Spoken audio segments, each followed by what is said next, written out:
There, now it works. Works all right now? I would like for you just to answer the question. All right. You want me to ask the question first? Okay, yes, or just go on like Where was Archie Parr born? Indianola, Texas. Who were Archie Parr's parents? They were George Parr and Sarah Givens Parr. Where did they come from? Virginia. Where was Archie Parr raised? Around Rockport. How much education did he have? He went to the 3rd grade. Where did he get his education? In Rockport. What was Archie Parr's father's occupation? He was in the army. Who did Archie Parr marry? He married Elizabeth Allen. Where was she from? Rockport. How did they meet? They lived in the same town. Could you tell me something about her background? When she went to school, went to normal college. She was a teacher. How many children did Archie Parr have? He had 6. Mrs. Parr had 6. Could you name them? He had Givens Parr. And where does he live? He lived in Alice. Marie Parr Thompson. She lives out here on the ranch close to San Diego. Lillian Parr Marfitt, and she lives in Corpus Christi. Camilla Parr, and she passed away in 1917.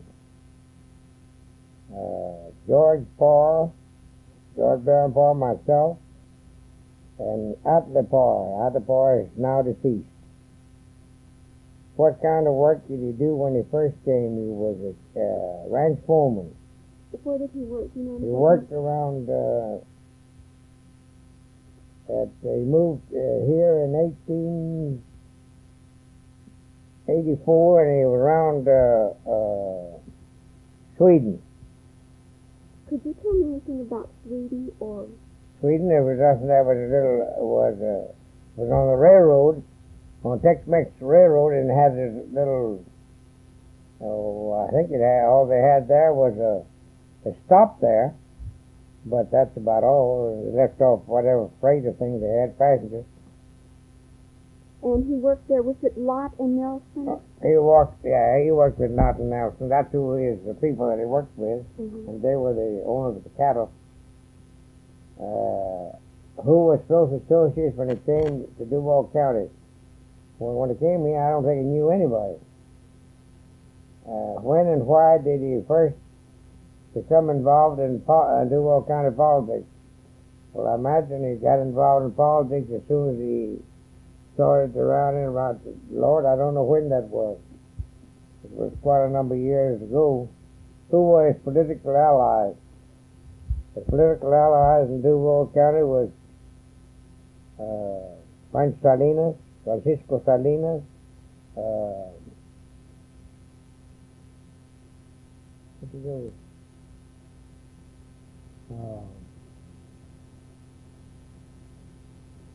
Eusebio Carrillo Espiña,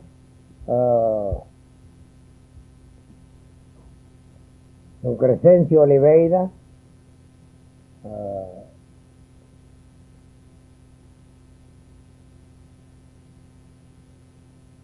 then there was Don Pedro Lopez,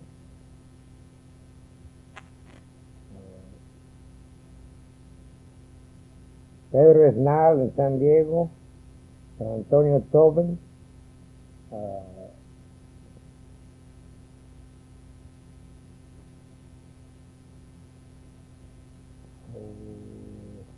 at first, let me see, then there was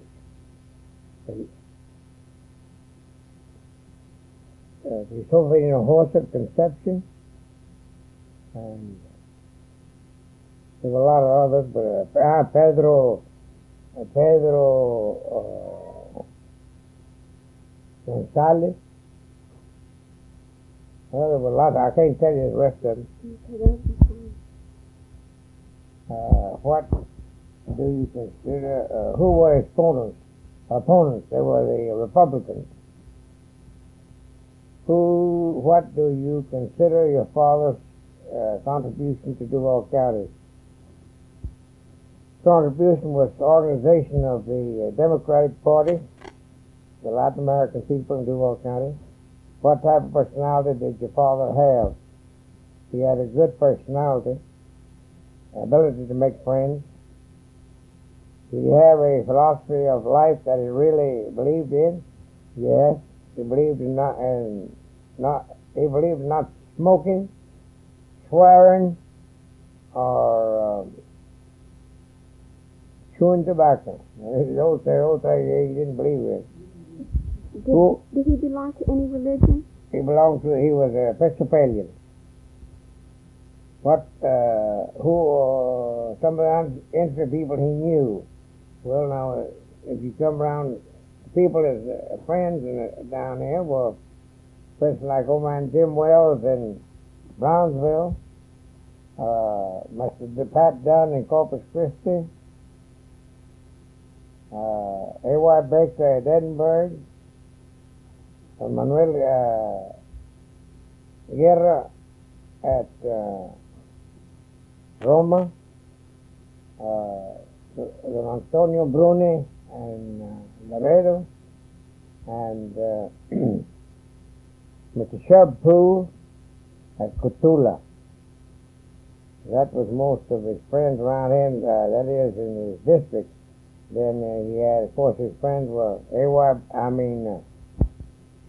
Honorable John Garner, and he knew a world of people up in the state. And he knew Roberto Kleberg, Mr. Robert Kleberg, Sr. Of course, in any particular instance. Which national party belongs to affiliate with? Democrats. Have with Jim Wells and other leaders. They were all friends. That's what we're talking about, those people in the valley. Can you think of any legends or anything that you can remember of, about your father? Any stories about him? Interesting stories, like things that he did? One or two incidents? No, I couldn't remember anything. Worth telling anyhow. I couldn't tell you anything. Just stories about him. I've heard stories about him. He went on 2 trips with cattle up to the Abilene. And that's about all that I remember.